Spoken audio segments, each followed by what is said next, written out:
आज हम डिस्कस करेंगे समंकों का बिंदु रेखीय प्रदर्शन।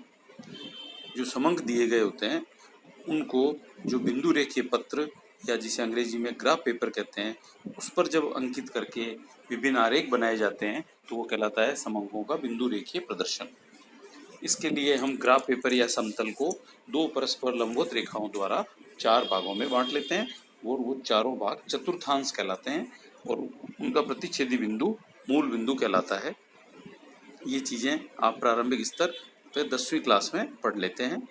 तो ये जो प्रथम चतुर्थांश है उसमें x और y दोनों कोऑर्डिनेट प्लस लिए जाते हैं, दूसरे चतुर्थांश में x coordinate minus y plus, तीसरे चतुर्थांश में दोनों कोऑर्डिनेट x और y नेगेटिव, चौथे में x पॉजिटिव और y नेगेटिव लिया जाता है।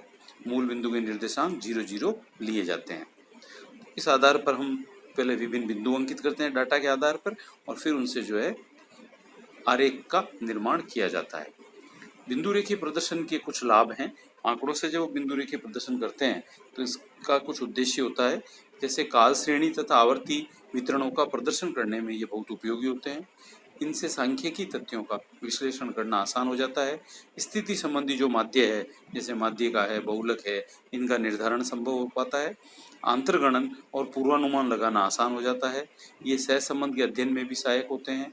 रेखा चित्रों की सहायता से विभिन्न प्रकार के माप वाले समंकों की तुलना करना भी आसान हो जाता है। अब हम बिंदु रेखीय प्रदर्शन के कुछ नियम की बात करते हैं। एक स्पष्ट शीर्षक होना चाहिए रेखा चित्र का, ताकि उससे विषय सामग्री के आधार की विषय सामग्री की जानकारी हो सके। अक्षों का अनुपात का प्रयास करना चाहिए। जो एक्स अक्ष है वो कोटि अक्ष से लगभग 1.5 गुना हो। पैमाना शुद्ध माप पर आधारित होना चाहिए। मापदंड अथवा पैमाने का चयन ग्राफ पेपर के साइज को ध्यान में रखकर किया जाना चाहिए। मापदंड का उल्लेख रेखा चित्र के ऊपर किया जाना चाहिए। यदि आवश्यक हो तो कृत्रिम रेखा का उपयोग भी किया जा सकता है। वक्र खींचना, विभिन्न बिंदुओं को सीधी रेखा से मिलाकर वक्र खींचा जाए। अब है सबसे पहले आवर्ती आयत चित्र, जिसको हिस्टोग्राम कहते हैं।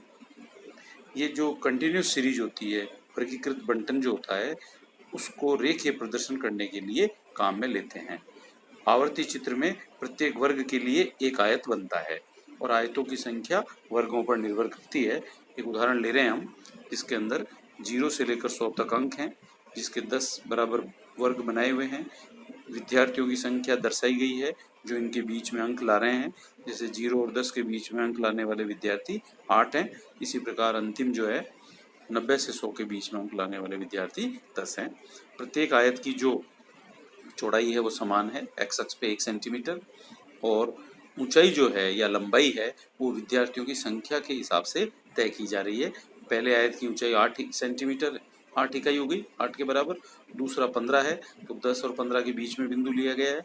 तीसरे की ऊंचाई जो है 30 विद्यार्थियों की संख्या दर्शाने के लिए ली है, और फिर इसी प्रकार 33 और इसी प्रकार बाकी वर्ग दर्शाए हैं। आयत चित्र का उपयोग करके हम बहुलक का निर्धारण कर सकते हैं। जो सर्वाधिक ऊंचाई का आयत है उनसे निम्न संलग्न निम्न आयत की तरफ रेखाएं खींची जाती है। वो दोनों एक दूसरे को जिस बिंदु पर काटती है उससे नीचे लंब डालकर बहुलक का निर्धारण किया जाता है। जैसे कि इस उदाहरण में बहुलक आ रहा है 33 एक्स अक्ष पे। नेक्स्ट चित्र आता है फ्रीक्वेंसी पॉलीगॉन आवर्ती बहुभुज। बहुभुज से हम सभी परिचित हैं। 3 या 3 से अधिक भुजाओं से बनी बंद आकृति को बहुभुज कहते हैं। अब ये आवर्ती बहुभुज है तो इसमें आवर्ती का भी समावेश किया जा रहा है। आवर्ती बहुभुज बनाने के लिए पहले आयत चित्र बनाया जाता है।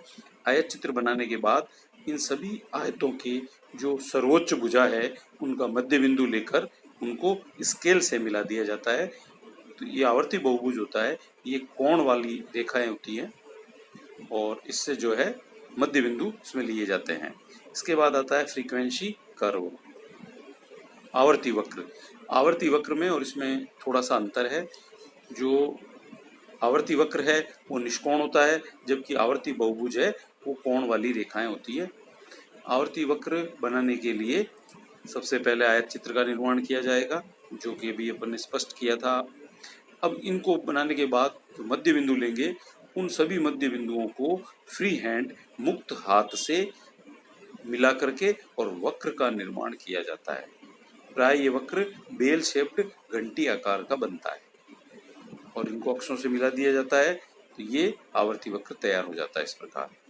नेक्स्ट है संचय आवर्ती वक्र या तोरण, जिसे ओजाई कर्व भी कहते हैं। इसको बनाने के लिए से अधिक और से कम ये दो प्रकार का होता है।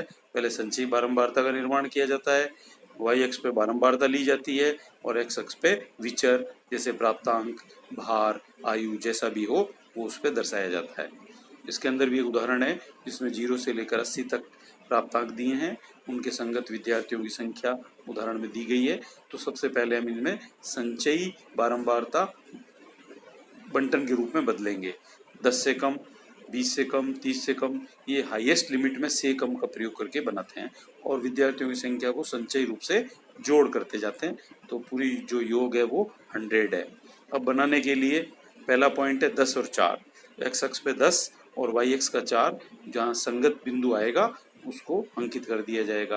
इसी प्रकार अन्य सभी बिंदुओं को अंकित करने के बाद इसको भी फ्री हैंड, वक्र है इसलिए इसको फ्री हैंड मिला दिया जाता है।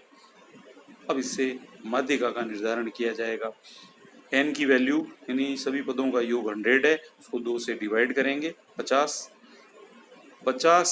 एक्स अक्ष पे लेकर के उससे एक लंबवत रेखा खींची जाती है जो ओजाई कर्व को जिस बिंदु पर काटती है उससे वाई अक्ष की तरफ एक लंब डाला जाता है जो आप देख रहे हैं कि 48 पे काट रहा है, तो इसकी जो है माध्यिका 48 होगी।